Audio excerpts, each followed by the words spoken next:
తాకట్టులో ఉన్న బంగారానికి తక్షణ విముక్తి. ఈ రోజు మార్కెట్ రేట్ క్యాష్ మీ చేతిలో. శివ గోల్డ్ కంపెనీ, మీ నమ్మకానికి మా హామీ.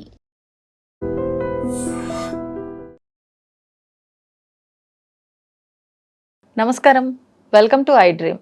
ధర్మ మార్గం విత్ విజిత కార్యక్రమానికి స్వాగతం.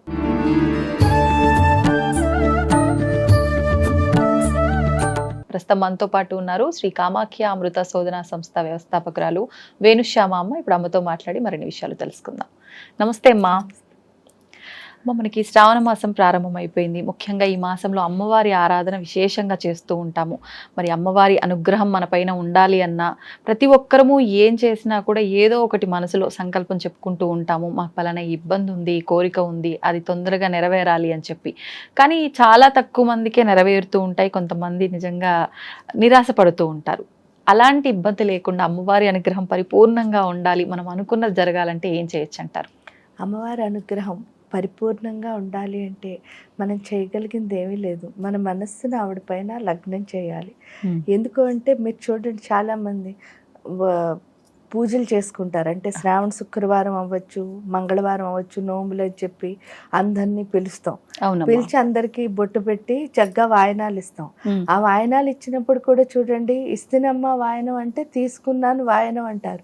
ఎవరికి ఇస్తున్నాను అంటే నేను గౌరీదేవికి ఇస్తున్నానని ఇచ్చే ఆవిడ చెప్తుంది. అవును, నేనే పార్వతీదేవిని తీసుకుంటున్నానని ఆవిడ చెప్తుంది. అంటే ఇద్దరికి ఏం నేర్పిస్తున్నారు అని అన్నప్పుడు ఒకళ్ళ మీద ఒకళ్ళు, అంటే నువ్వు దేవతే నేను దేవతే. అంటే మామూలుగా చూడండి, మీరు ఎక్కడ చూసినా సరే స్త్రీని దేవతగా పూజించండి అని రాసి చెప్తున్నారు. అలాంటిది మన వ్రతాలు నోముల్లో నిజంగా ఎలా పూజించాలో చెప్తున్నారు. ఆ పూజించాలంటే ఇప్పుడు సపోజ్ చూడండి, మిమ్మల్ని నేను పూజ చేయాలనుకున్నాను, అప్పుడు నా మనసులోకి ఏవి ఇంకో ఆలోచన రాకూడదు. అంటే అంతకు ముందు మన ఇద్దరి మధ్య జరిగిన సంఘటనలు ఏవి మనం గుర్తుపెట్టుకోకూడదు. అంటే అంత ప్రేమగా పూజ అన్నది చెయ్యాలి, అనుభవిస్తూ. అది చెయ్యాలి అంటే ఏం లేదు, మనసులో మనకున్న ఎమోషన్స్ ఏవి ఇక్కడ ఈ పూజలోకి రాకూడదు. అది వచ్చినప్పుడే ఏమవుతుంది అని అంటే దేవుడికి మనం ఏదో చేస్తున్నాం అని అనుకుంటూ ఉంటాం, కానీ నిజం చెప్తే అసలు ఏమీ చెయ్యం. దానికి తోడు ఇంకా ఇంకొంచెం మంది అడ్వాన్స్.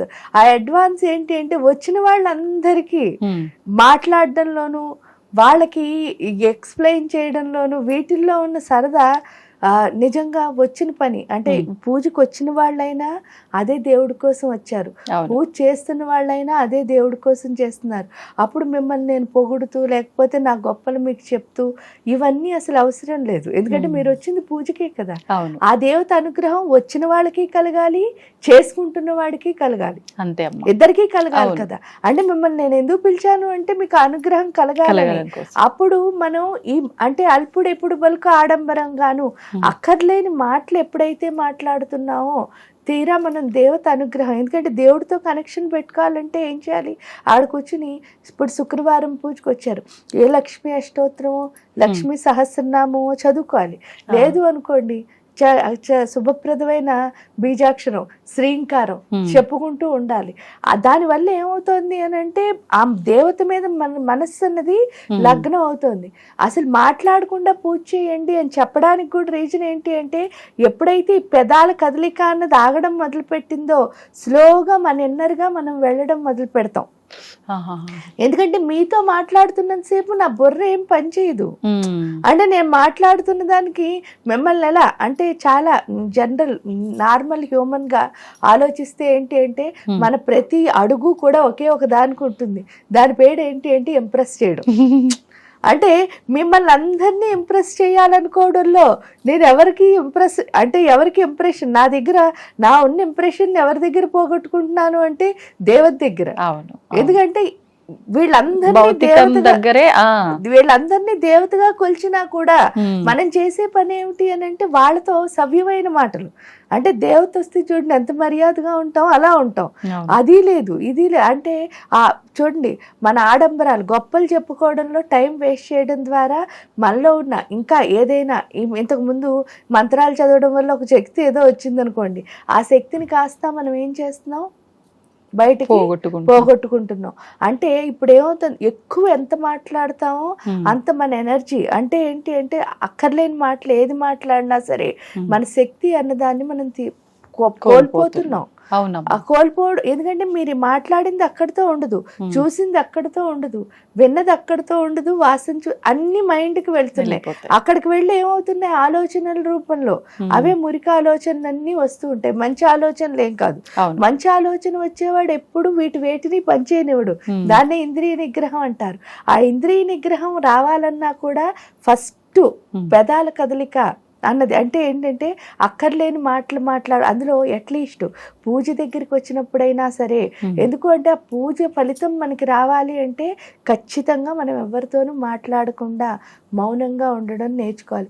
ఎప్పుడైతే మౌనంగా ఉండి మన మనస్సులో ఏదో ఒక జపాన్ని చేయడం మొదలు పెట్టాం, లేదా పైకైనా ఇప్పుడు లక్ష్మీ అష్టోత్తరం అందరం కలిసి చదువుతున్నాం, మణిద్వీప వర్ణన అందరం కలిసి చదువుతున్నాం. చూడండి, మీరు ఎంతో కష్టంలో ఉండి ఆ ప్రదేశానికి వెళ్ళినా సరే ఆ మధ్యలో కూర్చునేసరికి ఏమవుతుంది అంటే గుండె అన్నది చాలా ప్రశాంతంగా మారిపోతుంది. ఎందుకంటే అందులోంచి వచ్చే ఆ తరంగాలు ఏవైతే ఉన్నాయో, శబ్ద తరంగాలు, మన లోపల పరిస్థితిని మార్చే లక్షణం ఉన్నది. Okay okay. ఆ మంత్రం ఎంత చేస్తే, ఎందుకు ప్రతి మంత్రంలోనూ కూడా దేవత యొక్క శక్తి ఉంటుంది. ఆ దేవత శక్తి ఉండడం. ఇప్పుడు సపోజ్ లలితా సహస్రమే తీసుకున్నాం, అందులో ఏమవుతుంది, ఫస్ట్ 60 శ్లోకాల్లో అమ్మవారి యొక్క ఫిజికల్ బాడీని వర్ణించారు. మనం ఏమనుకుంటాం, ఆవిడ అంత అందంగా ఉందని చెప్తున్నారు, కానీ అక్కడ చెప్తున్నది ఏంటి అంటే అక్కడ అలా ఉందంటే ఆ క్వాలిటీ ఎవరి లోపలికి రావాలి, చదువుతున్న వాళ్ళ లోపలికి రావాలి. అంటే అర్థం ఏమిటి అంటే అక్కడ ఉన్న ఏదైతే అంటే అబద్ధాలు చెప్పకూడదని కానీ, లేకపోతే మంచి మాటలే అవన్నీ అక్కడ చెప్తుంటా లలితా సహస్రంలో. అంటే ఆవిడ అలా ఉంది కాబట్టి అంత అందంగా ఉంది, మనం కూడా అంతే బాగుంటే అంత అందంగా ఉంటాం. దానికి ఏం లేదు. ఒక గురువు గారి దగ్గరికి ఒక శిష్యుడు వెళ్ళాట. శిష్యుడు వెళ్ళేసరికి ఏదో గురువు గారు బోధిస్తున్నారు ఇతనికి, ఆ జ్ఞానాన్ని వింటున్నాడు. వింటూ ఉంటే వీళ్ళిద్దరి పక్క నుంచి ఒక అందమైన అమ్మాయి వెళ్ళిందిట.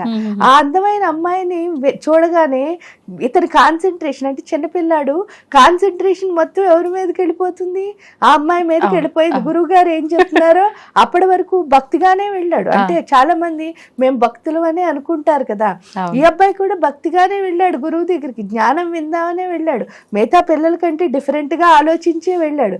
కానీ అక్కడికి వెళ్ళేసరికి వచ్చిన డీవియేషన్ ఏంటి అంటే ఒక అందమైన అమ్మాయి. ఆ అమ్మాయి ఎప్పుడు వచ్చిందో ఆ అమ్మాయి దాటి వరకు ఆ అమ్మాయిని చూసుకుని ముసిముసి నవ్వులు నవ్వుకుంటున్నాడు.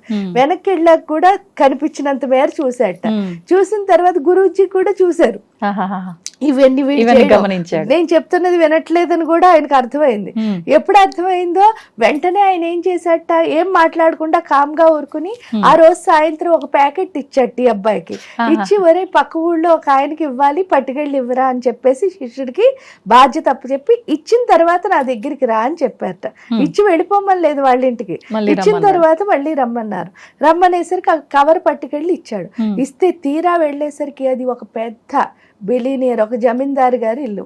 ఆ ఇంటికి వెళ్ళేసరికి ఈయన ఫోన్ నెంబర్ ఇవ్వడం వల్లే వాడు లోపలికి వెళ్ళగలిగాడని వాడికి అర్థమైపోయింది. మొన్న సెక్యూరిటీ అంతా చూసిన తర్వాత ఆ మెయిన్ ఆయన ఫోన్ నెంబర్ ఉండడం వల్లే ఇతను లోపలికి వెళ్ళగలిగాడు.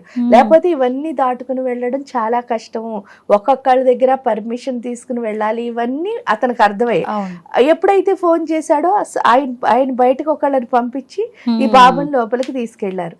తీసుకెళ్లిన తర్వాత కూడా ఆయన ఏం చేశారట, చక్కగా అన్ని సదుపాయాలు చేసి టీ ఇచ్చి, కాఫీ ఇచ్చి, జ్యూస్ ఇచ్చి, టిఫిన్ పెట్టి ఏమైనా చేసావా అని చెప్పి వచ్చినందుకు కానీ బట్టలు పెట్టి గిఫ్ట్ ఇచ్చి అన్నీ మంచిగా చేసిన తర్వాత వెళ్ళిపోతూ ఉంటే ప్యాకెట్ ఇచ్చిన తర్వాత థ్యాంక్ యూ నాన్న అని చెప్పి, ఎలా వెళ్తున్నావురా బాబు అని చెప్పారు. చిన్న బాబు కదా, ఎలా వెళ్తున్నావురా బాబు అంటే ఏం లేదండి వచ్చేటప్పుడు ట్రైన్లో వచ్చాను అని అన్నట్ట.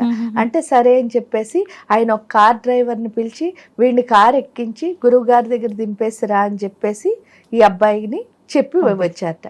వస్తే ఈ బాబుని గురువు గారి దగ్గర దింపేశారు. ఇంకా ట్రైన్ పట్టుకోవడం లేదు, ట్రైన్ స్టేషన్కి వెళ్ళడం లేదు, దిగడం లేదు, అక్కడి నుంచి గురువు ఆశ్రమానికి వెళ్ళడం లేదు. చాలా ఈజీగా ఇక్కడ ఎక్కిన వాడు అక్కడ దిగాడు. దిగిన తర్వాత వెళ్ళినప్పటి నుంచి గురువు గారికి ఇంకా 24 hours ఎంతసేపు ఉన్నాడో అంతసేపు ఎవరి గురించి చెప్తున్నాడు, ఈ జమీందారు గురించే. ఎందుకంటే ఆయన అంత ఉన్నాయనైనా అసలు గర్వం లేదండి, అలా ఉండాలండి, నన్ను ఎంతో ప్రేమగా చూశారండి, తన కన్న బిడ్డలా చూశారు, ఇక్కడ కిందకి పంపించారు, ఇలా ఇలా రోజంతా చెప్పారట. కొంచెం ఇంకా ఆపట్లే, అలా చెప్తూనే ఉన్నాడు. అక్కడ జరిగిన ఒక్కొక్క సంఘటన చెప్తున్న ప్రతిసారి గురువు గారు చెప్పేసిన తర్వాత ఒకటి అడుగుతాను చెప్తావురా అన్నారట. అంటే ఏమిటి అంటే, నిన్న ఒక అమ్మాయి అలా వెళ్ళింది కదరా నాయన, అప్పుడు ఆ అమ్మాయిని చూసావు కదా చివరి వరకు వెళ్ళిన తర్వాత, చూసినప్పుడు నీకేమనిపి అంటే నువ్వు ఎంతసేపు గుర్తు పెట్టుకున్నావురా అమ్మాయిని అన్నట్ట. అంటే ఏముంది గురుగారు 10 నిమిషాల్లో మర్చిపోయాను అన్నట్ట. ఆ అమ్మాయి చాలా అద్భుతమైన అందమైన అమ్మాయి అనుకో, ఇంతకంటే ఎంతసేపు గుర్తు పెట్టుకుంటావురా అన్నట్ట. అంటే ఇంకో అందమైన అమ్మాయి కనిపించే వరకు, వీటి పాపం నిజమే చెప్పాడు, అబద్ధం చెప్పలే, ఇంకో అందమైన అమ్మాయి కనిపించే వరకు గుర్తు పెట్టుకుంటానండి అన్నారు. మరి జమీందారు గారిని ఎప్పుడు ఎంతసేపు గుర్తు పెట్టుకుంటావురా అన్నారు. అంటే నేను చచ్చిపోయే వరకు మర్చిపోనండి అని చెప్పాట. చెప్తే అప్పుడు గురువుగారు ఒకటే చెప్పారట, ఏంటి అంటే చూడరా, శరీరానికి సంబంధించిన సౌందర్యాన్ని ఎంత అందమైనా సరే దానికంటే అందమైనది వచ్చేసరికి అందాన్ని నువ్వు మర్చిపోతున్నావు.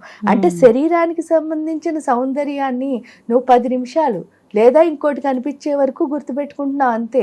కానీ ఆత్మ సౌందర్యం అన్నది ఉన్నది చూసావే, అది ఏంటి అంటే నీ జీవితం అంతా నువ్వేం చేస్తావుట, గుర్తుపెట్టుకుంటావు. అంటే ఆ ఆత్మ సౌందర్యం అన్నది ఎక్కడి నుంచి వస్తుంది అంటే మంత్రజపంలోనే. అది మనకు అర్థం అవ్వాలంటే, అయ్యో నాకు అర్థం తెలియదండి, మీకు అసలు అర్థం తెలియక్కర్లే. ఎందుకంటే ఋషులు మునులు మనకి ఏం తెలిసినా తెలియకపోయినా మనలో మార్పు వచ్చే విధానంలోనే ఆ మంత్రాలన్నీ పెట్టారు వాళ్ళు. కాబట్టి జస్ట్ మనం చదివితే చాలు, ఆటోమేటిక్గా ఏం మారుతుంది, మన ఆత్మ సౌందర్యం అతి సూక్ష్మదేహంలో ఉన్న మొత్తం చెడంతా బయటకు వస్తుంది. అప్పుడు ఆటోమేటిక్గా ఏంటి అంటే, మీరు లలితా సహస్రంలో ఏదైతే అమ్మవారు అందాన్ని వర్ణిస్తున్నారో అది ఎవరిలో చూడొచ్చు అని అన్నప్పుడు మీలోనే చూడొచ్చు. అది మనలో చూడాలి అంటే ఏం లేదు, కొంచెం మనస్సును అక్కడ పెట్టి అక్కర్లేని మాట చూడండి, చదువుతూ ఉంటారు, మధ్యలో ఎవరో వస్తే వాళ్ళతో బాగున్నారా అండి కూర్చోండి అంటారు.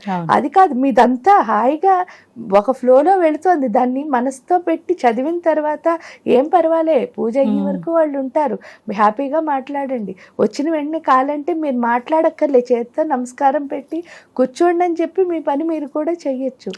అది ఎంత బాగా చేసుకుంటారో అంత బాగా మార్పు వస్తుందమ్మా. అది పూజకి మనకు కావాల్సింది ఏంటి అంటే మన మనస్సు. అంతే, మనం మనస్సు కనుక ఖచ్చితంగా పెట్టి చేయగలిగితే ఆటోమేటిక్ గా మన గ్రహం ఉంటుంది, 100% ఉంటుంది. ధన్యవాదాలమ్మా. And for more videos, Please subscribe to iDream. Please subscribe to iDream. Please subscribe iDream. And please subscribe to iDream. For more videos, subscribe to iDream. please like, share and subscribe to the channel. Congratulations, iDream. Subscribe to iDream. Subscribe to iDream. So subscribe to iDream Media. iDream ki iDream team అందరికి huge congratulations. Please subscribe iDream Media. Please subscribe to iDream. Subscribe iDream. Please subscribe to iDream. iDream అంటే నా కళల ఛానల్ను subscribe చేసుకున్న నోరు తిరుగుతలేదు, మీరైతే గంట గుర్తు కొట్టండి. For more such videos, please subscribe to iDream. Subscribe to iDream. Please subscribe to iDream. Please subscribe iDream Media. Please do subscribe to iDream. Please subscribe to iDream Media. For best entertainment and information, please subscribe iDream. And don't forget to subscribe to iDream.